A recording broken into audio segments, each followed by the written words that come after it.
Hi, I'm Greg Gutfeld, an important part of your daily dietary intake. Here's what's coming up. No speaker, no problem. There's plenty of John Boehner to go around. Yum, yum. No plan to stop ISIS? No problem. I have an unthinkable idea that will solve everything. Then Joanne, Katherine, Comic-Con. Ugh.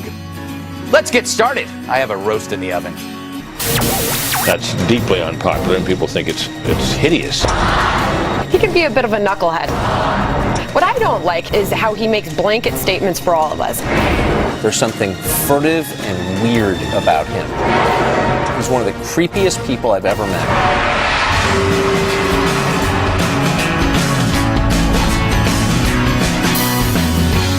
Let's welcome tonight's guest. Well, he's so sharp, samurais carry him in their belt. It's Chris Stirewalt, Fox News digital politics editor. And he's got more brains than a high school chess club. It's Bret Stephens, the Wall Street Journal's foreign affairs columnist and the deputy editorial page editor. He's also author of the awesome book. I read it twice. It's called America in Retreat. Then I lost it. It fell out a window and hit somebody. And I'm not lying. Well, she'd stab you in the face for a fifth of cheap brandy. It's Joanne Nosuchinsky. And he's our amuse-bouche of amusement. Comedian Dave Smith, took me a while to do that, host of the podcast, Part of the Problem. And if facts were pins, she'd be a pinhead. It's our op-ed, Katherine Timpf from National Review. And he's hated, berated, and should be sedated, the liberal panel. Boo. All right, tonight's topic.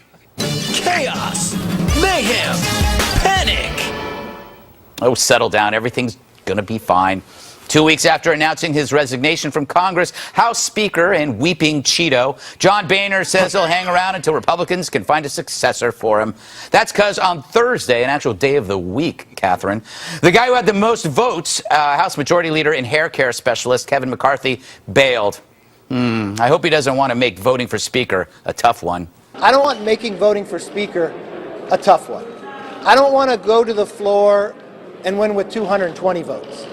I think the best thing for our party right now is that you have 247 votes on the floor. If we are going to be strong, we got to be 100% united. All those numbers. I'm so confused. Shortly after, a few congressmen decided to throw their hats, or toupees, if you will, into the speaker ring, like this guy. I don't know who he is. And then there's this guy. But no one seems 100% sold over them. And the one guy Republicans really want as speaker, this guy, Paul Ryan, and he'd rather chew on broken glass while listening to Maroon 5. And who could blame him? Congress approval rating is lower than an inchworm's ankles. And bipartisanship went out with Tip and Gip. So let's think outside the box. Who'd really make a great speaker? What about Steve Gutenberg? He comes to my mind a lot. And he gets along with everybody. Of course, William Devane. People are buying gold and silver like there's no tomorrow. He says jump, we say how high, because he's William Devane. Carl Weathers, remember him? Apollo Creed. A speaker should wear stars and stripes boxing shorts at all times. Or how about President Camacho from Idiocracy?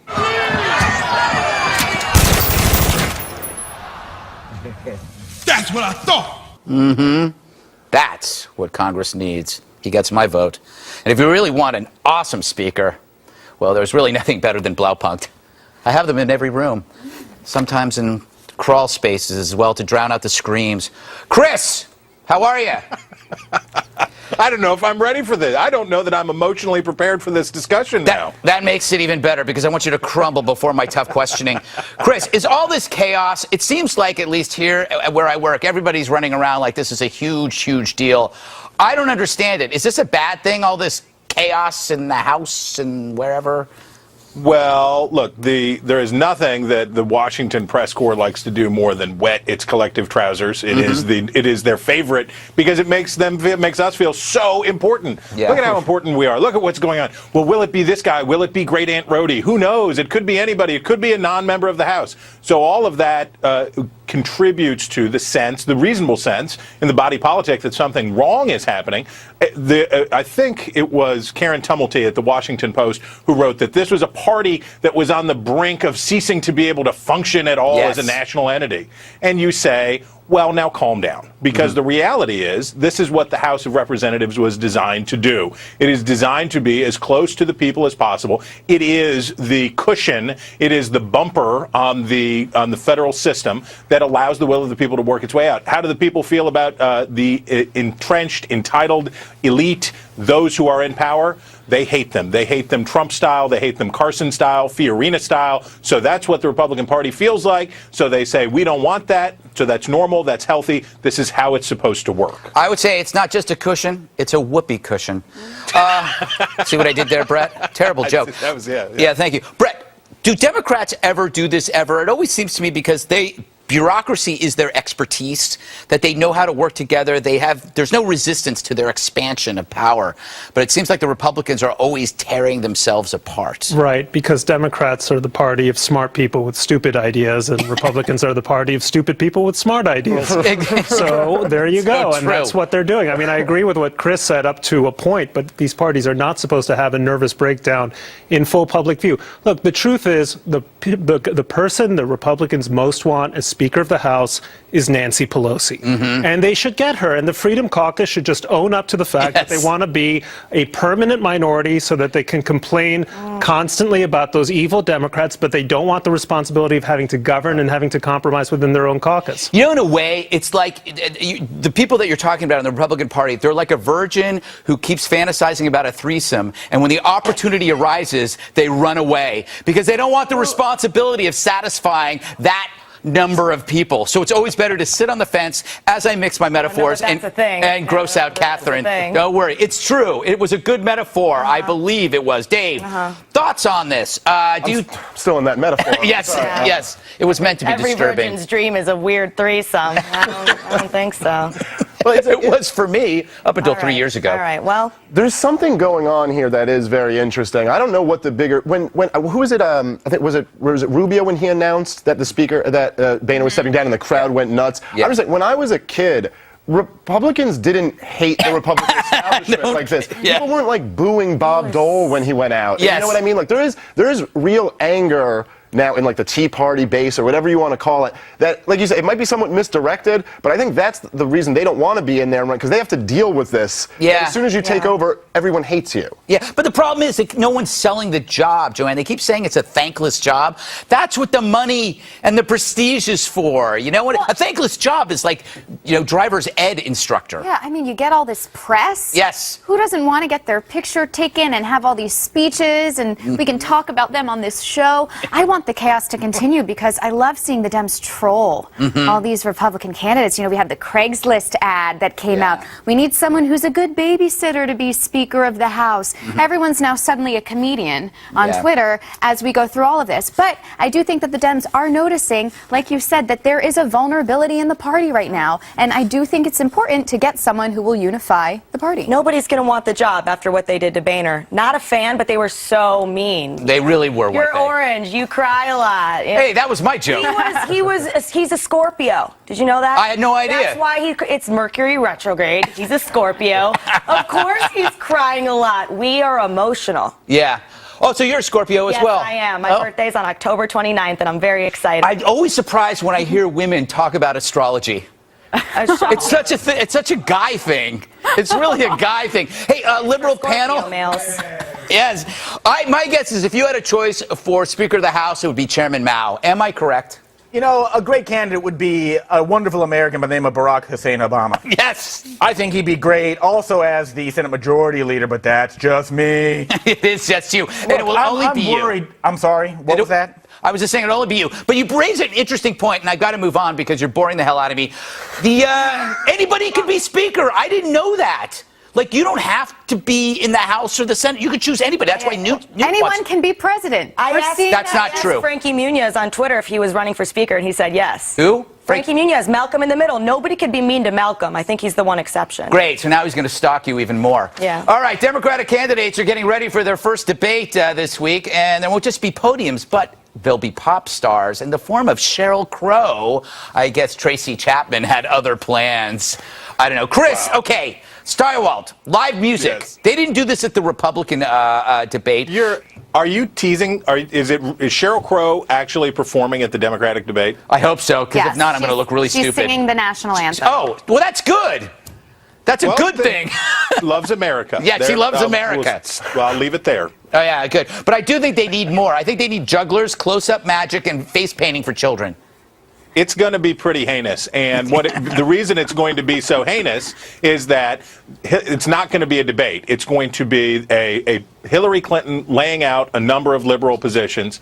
Bernie Sanders is not going to attack her. Now, the other three, the caucus of sorrow, who are all at 0 and 1 and struggling, and nobody wants to talk to them, whether Martin O'Malley will say or do something to try to insert himself into the process, will he go Trumpo? What's he going to do? I don't know. But basically, it's going to be Hillary Clinton saying, I am really like gun control. I really hate global warming. I hate Wall Street. It's going to be her auto-de-fe in front of her party's base to say, I totally submit and accept. I know you hate me and do not trust me, but I will give you every liberal policy of your dreams. She's going to culturally appropriate Bernie Sanders. She will basically assume the spirit of Bernie Sanders, which is why she came out against that trade deal. She possessed him like a poltergeist. Brett, I have a prediction.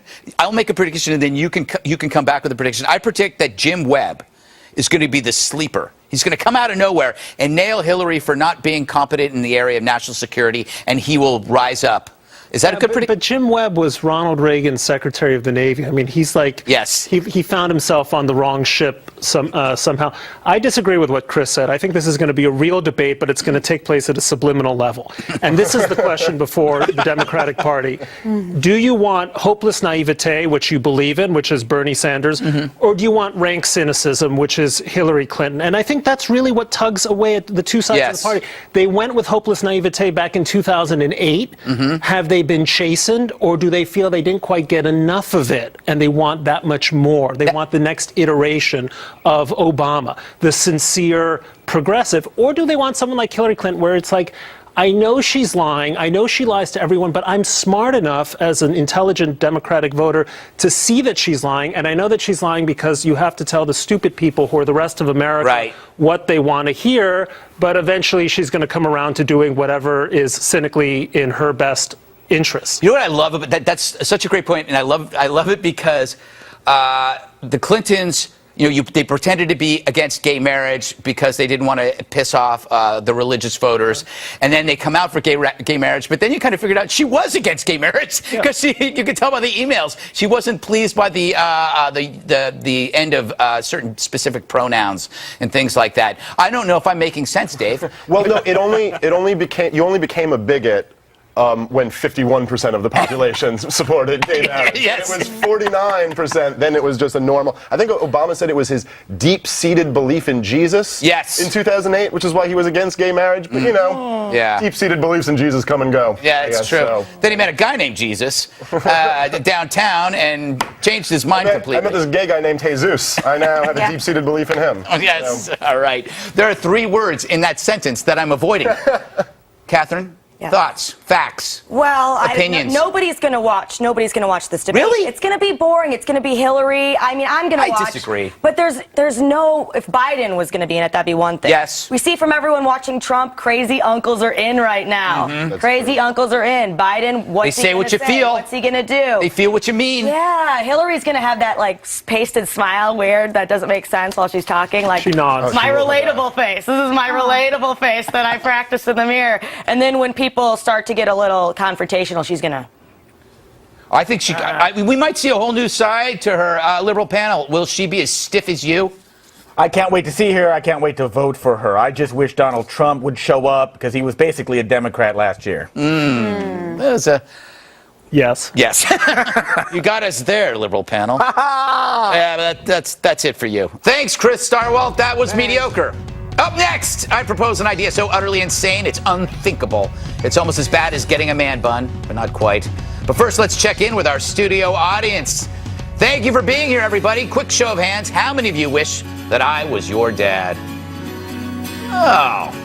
Actually, it's not surprising. I'm a great person. Thank you, everybody.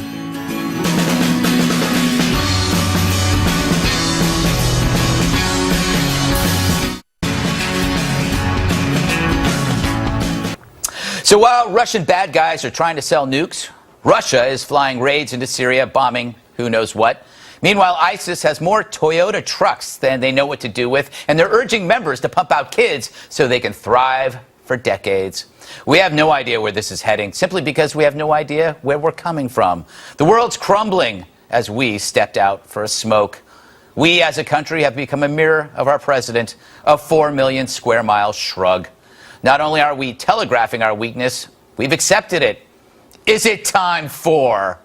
The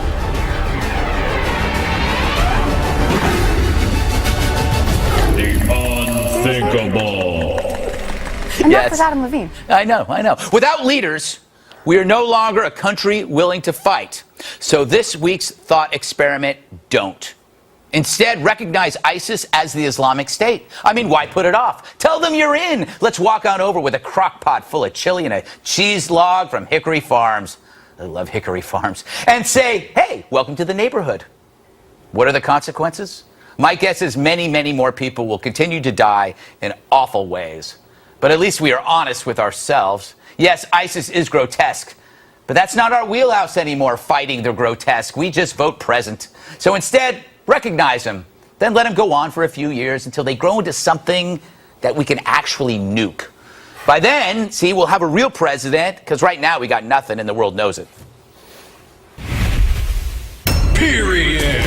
All right, I'm half serious on this. I don't know which half of me is serious. But Brett, I have a theory that you know when you're walking on the beach and some kids building a sandcastle, you don't kick it over while he's building it. You wait till he builds it, and then you kick it over. Isn't that a great strategy for ISIS? You say, okay, build your sandcastle. Then we can see the sandcastle from the sky and drop a bomb. You're the psychopath I was dealing with as a kid on the beach. Yes, I was. That guy. I remember you, Brett. It was like running away. Yes. After you destroyed my sandcastle. That was me. Look, the point you have right is our problem isn't so much ISIS. We have a president who is fighting a make-believe war against them. It's essentially for the sake of saying I'm doing something against ISIS, but clearly he's not doing anything against ISIS. I mean, something like we were running more raids over Kosovo in 1999 than we are against a much more minor threat than we have against ISIS, which is like Al Qaeda on speed, on steroids, on crystal meth, that much worse.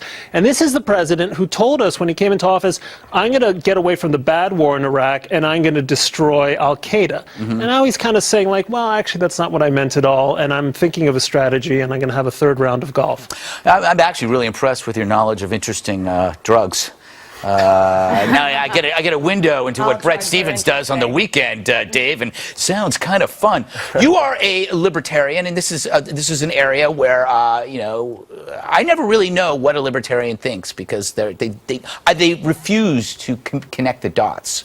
Look, I'm a big I was a Ron Paul supporter, a non-interventionist. So I do agree that you can't fight a war in between. If you fight a war, we have to have a full declaration of war, go in to destroy the place, no building up an army or any of this stuff and training it. We're not good at that. We're just not. But I don't know. I think in your thought experiment, here's what I would say. You bring all the troops home, close every base, and move Israel to Canada. How does that sound? I would be for that, but I don't think the Jews in Israel would be happy. Canada. Let me tell you something. What do you do with the Canadians then? First off, Canada's huge and Israel's tiny. It'll be 20 years before Canada even finds Israel in Canada. And as a Jewish person, our entire history is just getting kicked out of one place and having to start over halfway around the world. Then you got to deal with French Quebec. Which is worse than ISIS. Look, the problem with your theory is that it's like it's crazy. The Middle East is not Vegas. What happens in the Middle East does not stay there. That's true. While you're sort of hanging back and waiting for something to happen and waiting for it all to gel so you can do something, they're going to be in your backyard. They're going to be in the East Village. Not everything stays. How did you know that was my backyard? I have sources. Yes, I often walk home. Speaking of analogies, I believe that ISIS is the rash on Obama's back. He's pretending it's not there since he can't see it. And he's hoping it won't spread. But it itches. Yes. It itches, and we feel it, and we're going to need some help scratching it. That's true, because you can't reach it yourself. You can't take care of it on your own. And it's not the same with a back scratcher. You don't get that same kind of sensation you get from a real hand. There's a lot of analogies here. Can you do your threesome one again? Yes, I will. No, but I do think that you that's where you get rashes. You need to recognize that it's a problem. How you want to approach it depends on your back. I mean, there's so little we can do. Oh, I mean, look at you. What have we done over there that's really done any good? We got rid of Saddam Hussein. Well, and now everything's better. That had nothing to do with. No, that had nothing to do with. Shut up, liberal panel. That's not funny. We can't take. ISIS isn't a country. We can't take out individual. That's what I'm saying. Individual little groups without harming civilians. That's what I'm saying. Islamic State. So they centralize into one area. It's like a roach motel. I don't know why we need to get so excited about bombing. And I don't get. And correct me. You were a comedian. I don't see any of these threats that have blown up in our face as this result of us not being involved in the Middle East. Whether you want to talk about Al Qaeda, we were involved in funding and starting them to fight the Soviets. High five. That's just not true. Okay. That's not true. No, that's completely, the Mujahideen in Afghanistan. This is what happens when you're a Ron Paul supporter. You believe things he says. So our CIA didn't help that, or I'm not CIA, but we didn't give any support for them. We supported the Mujahideen, elements of which ended up becoming Al Qaeda many years later. There's no way to know. Here, that's the whole thing. Well, that's what I was saying. Look, Afghanistan, another zone where you can say no good thing happens except it's from Afghanistan. Our presence in Afghanistan, we managed to kill bin Laden. If we had taken action in Afghanistan, hopeless land, endless poverty, before September 11, 2001, you're very young, you probably don't remember that, then we wouldn't have had a hole in Lower Manhattan. So again, you get back to the Vegas problem. Okay, you're not going to get ideal solutions out of the Middle East, but you can get less than catastrophic outcomes, which is what we have now. Well, I'm not saying that there couldn't have been some intervention that would have done something good. Like, yes, if we had killed Osama bin Laden the day before 9/11, that would have been a great thing. Well, we should have. Okay, I'm not saying that. But to look at the big picture and say the problem in the Middle East is that we haven't been involved.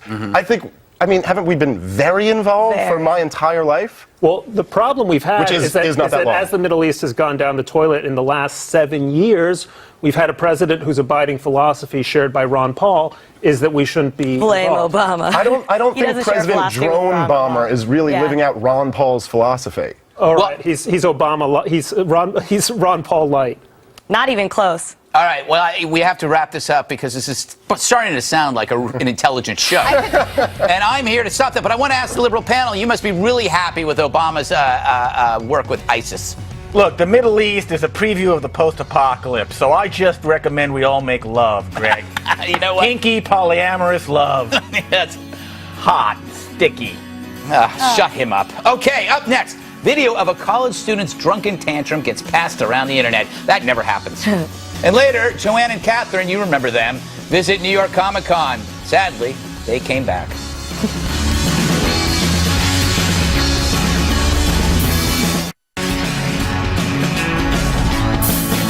He's the drunk bro who refused to go. I speak of University of Connecticut student Luke Gaddy, who was abusive to cafeteria staff because they wouldn't serve him a bacon jalapeno mac and cheese.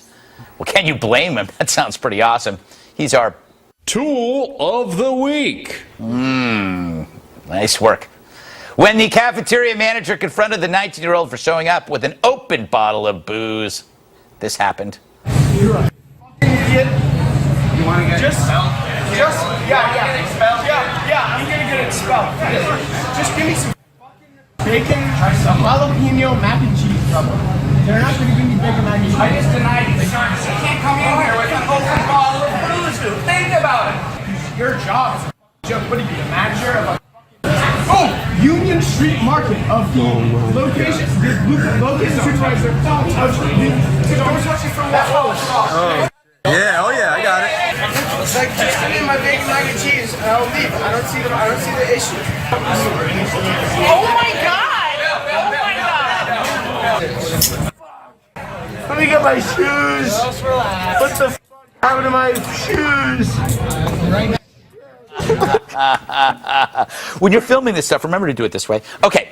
Following his arrest, because it drives me crazy, Gaddy may or may not have been expelled. We're not sure. He was spotted days later leaving campus with a car full of his belongings, but university officials say he's still enrolled at the school.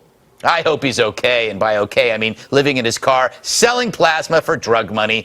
I've been doing that myself just to make ends meet, Dave. Do you feel bad for him? No. He should have gotten it much worse. He should have been punched at least once. And no one. That's the threshold for violence was there. Oh yeah, once he assaulted the guy, and then I think he spits on him at one point. Yes! But he went from, it was like the 8th time he said, I want my jalapeno bacon mac and cheese. I was like, this is the worst person ever. And then the 9th time he said it, I kind of loved him. Like, Yes. it almost had this weird moment where like he so specifically knew what he wanted. Yeah. Like he wasn't just like, give me something, please. You always know what you want when you're drunk, though. That's the amazing thing, and it's never what you want when you sober up. Hey, you thought I was young and obnoxious. Yes, exactly.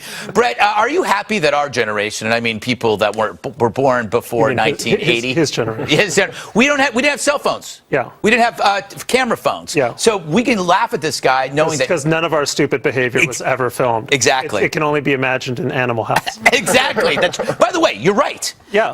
The reason why Animal House was so popular, that was one cell phone of a generation. All that happened. Yeah. It did. It was pretty bad. Although I went to the University of Chicago, so Never mind. I mean, never mind. Maybe where you went to school. You guys had like philosophers and stuff. Catherine, I've been thinking about this confection. What is it? This jalapeno macaroni. It's got to be fattening. It is. There's 499 calories in a 6-ounce serving, which means like 600 a normal person serving, 898 in a sad person serving, probably about 2,245 in a drunk kid serving. That kid, you don't eat less than 2,000 calories of anything when you're drunk. Oh, definitely. Minimum. And that's a lot to throw up if you need to keep your figure. Jalapenos, not good. Yeah, that's true. So maybe he dodged a vomit bullet. There you go. Ruined his life, but you know. All right, Joanne. He's kind of a bad boy, and you like bad boys. Yeah. He's been arrested in previous schools. He's kind of attractive, don't you think? He's not bad enough. I remember my first open container of alcohol. Okay. The real problem here is that he was drinking alone.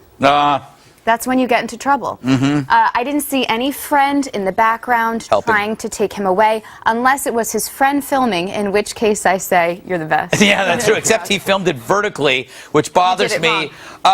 Liberal panel, I assume this is much like a typical liberal, always demanding stuff and never earning it. I don't know, Greg. He's entitled, disdainful of working people, drunk. He'd be a good Republican Speaker of the House. Ah, nicely put. I think it's time for a new business called Shame Rehab. You come in and you redo everybody's internet footprint. A character relocation program. Like they change your name, they do everything. Because this is, like I tell my niece and nephew, don't do stupid stuff. And they don't listen to me. They don't. Because no one listens to me. Not even you. Right now, you're just getting up doing something disgusting while I'm talking. I can actually see it because I have special powers. Still to come, someone much smarter than me is here to discuss the future of violence. And later, the return of Gregmail. If you leave now, I won't finish those gloves I've been knitting for you, and winter's coming.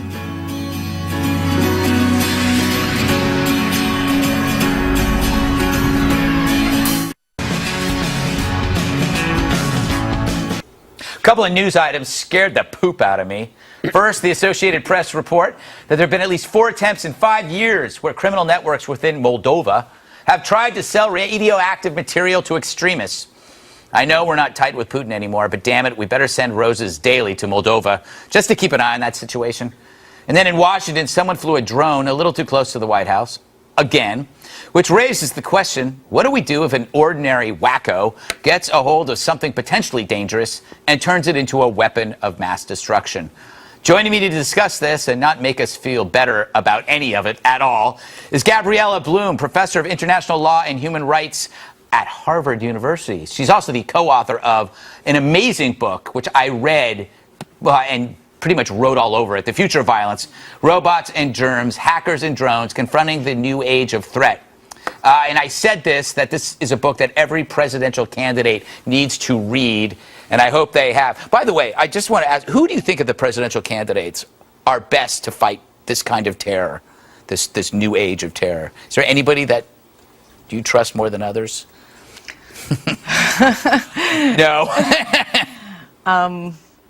I I think they need to be informed, and I think they need to be ready to make hard social and political choices. And you can't work in slogans. You can't be for or against regulation or for and against freedom. You have to make hard choices, and that's the question, who's going to make that? Yeah, you have to be an adult. You can't be an ideologue. I don't think there's a such thing as an adult ideologue. You discuss some possible future threats that terrify the hell out of me. Can you give me an example that is probably happening now, maybe? One of the examples we give is that you walk into your shower and you see a spider. That spider could be real and either venomous or not, or it could be a surveillance spider sent by your neighbor and is operated by a drone and relaying pictures of you naked on a sports bar TV. Yes. Or it can be a lethal spider drone purchased by your business competitor from a bankrupt military contractor, and it can actually shoot an infinitesimal needle into your thigh. Oh my God! Sorry. Now, when we first sort of came up with this hypothetical scenario, it seemed very sci-fi-ish, very far away.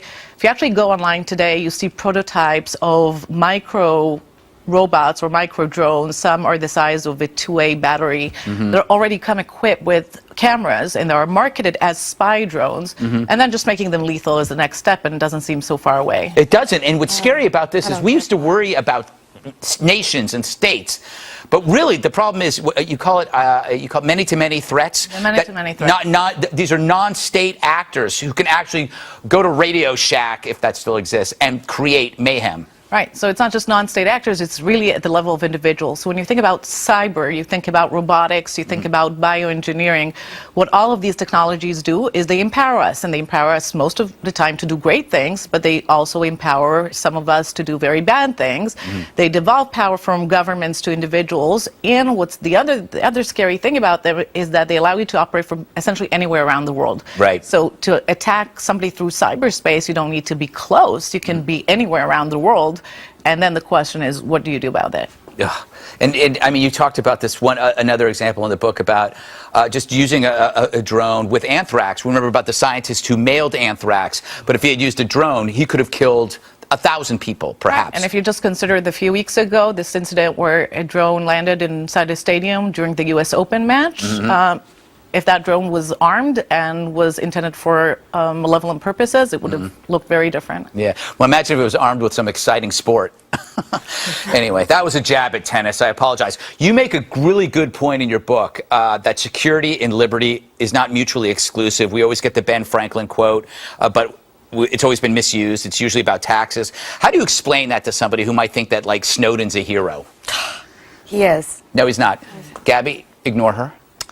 If you really thought the liberty and security were mutually exclusive, or that you really had to give one in exchange for the other, you would think that North Korea was the safest place around the world and Somalia was the freest place around the world. And we don't think about it in those ways.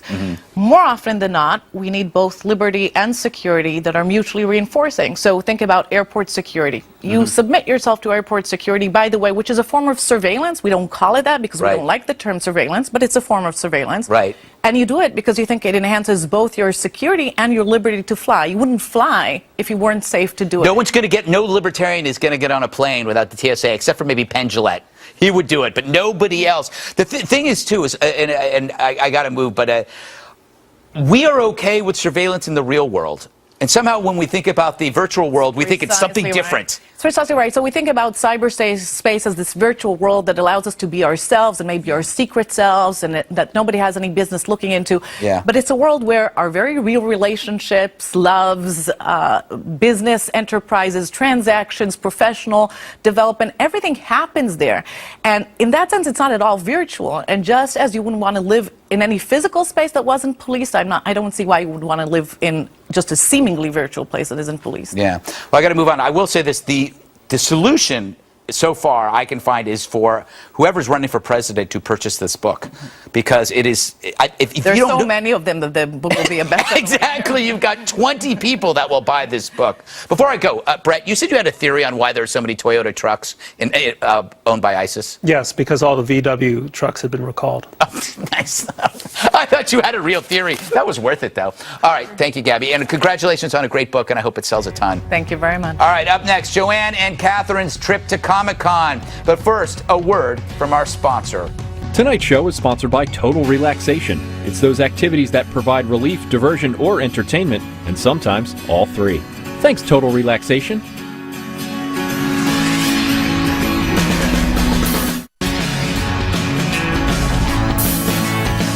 So this week, some massive event called Comic-Con descended upon New York City. It's a thing for comic book fans, but it's also a thing for TV shows to send correspondents to make fun of said comic book fans. I sent Joanne and Katherine to learn more. They learned less.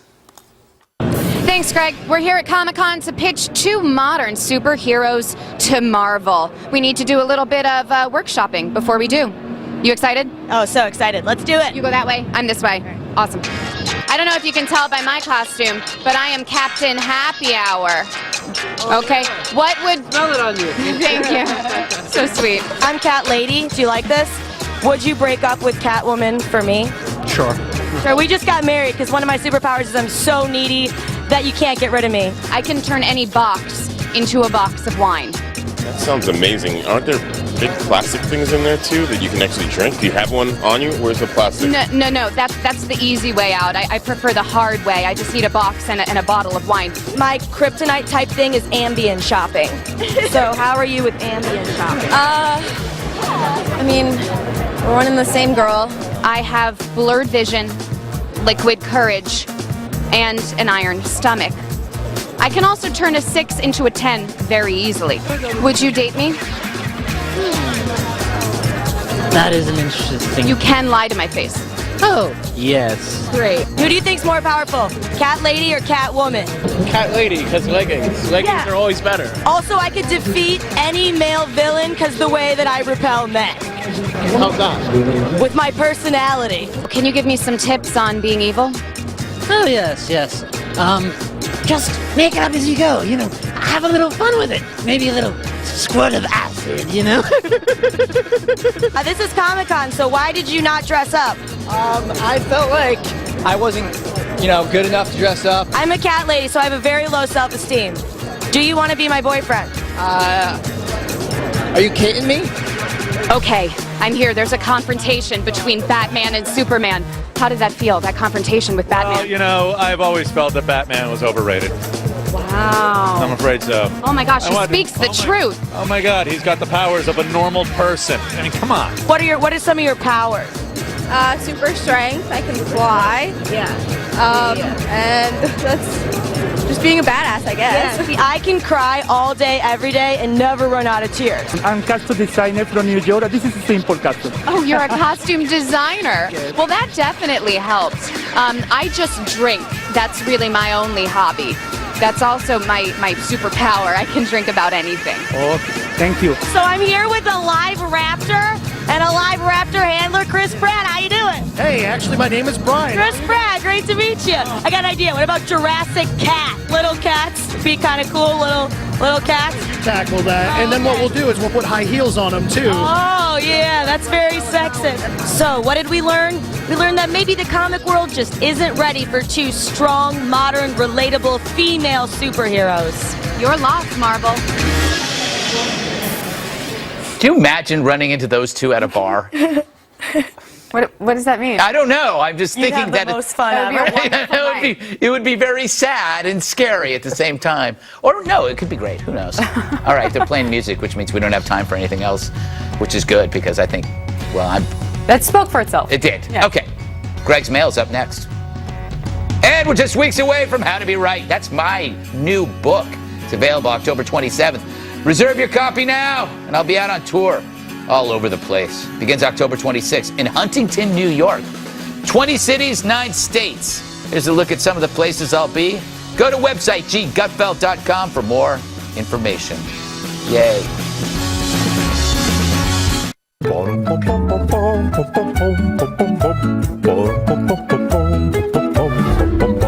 It's time for Gregmail. The address is gregmail@foxnews.com. I read, he answers, then we all make s'mores. Oh. Here we go.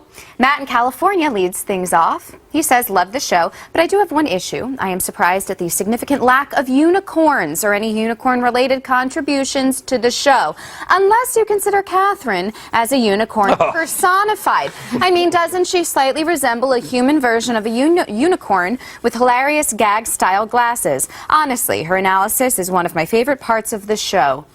I love it when somebody insults somebody's appearance and then says, but I still like them. That was really nice. You don't look like a unicorn. Thanks. Yeah, it's weird. I have this guy who's been emailing me every couple of weeks to say, even though I have a lazy eye, he still thinks I'm cute. I don't have a lazy eye. And those are not gag glasses, guys. Yeah, I know. You know, one of your eyes is a maker and the other eye is a taker. Good one. Good night, everyone. No, okay. Coming up next, we have Roger. He writes, I love the rhythmic guitar you use as bumper music just before and after commercials. Is this a song? Who is this? Can I get it anywhere? Love the show. Keep up the good work. Have to put the compliment in there. Yeah. You know, actually, you know that's Jimmy Page. Oh. Yeah, Jimmy Page. He's a guy who lives next door, unemployed blogger. Oh, nice. Yeah, he's got some really bad toenail fungus, but he does a good job. Yeah, you're helping out the people in need. That's good. Finally, we have from Jay Dwyer. My sister and I both had imaginary friends. Sally Cabley and Miss Goom Goom were part of our lives for many years, and we remember them fondly, comforting us when we were sad or just lonely. Wow. This wasn't a question, just more of a shared story. Yeah, I had an imaginary friend. It was Raven Simone.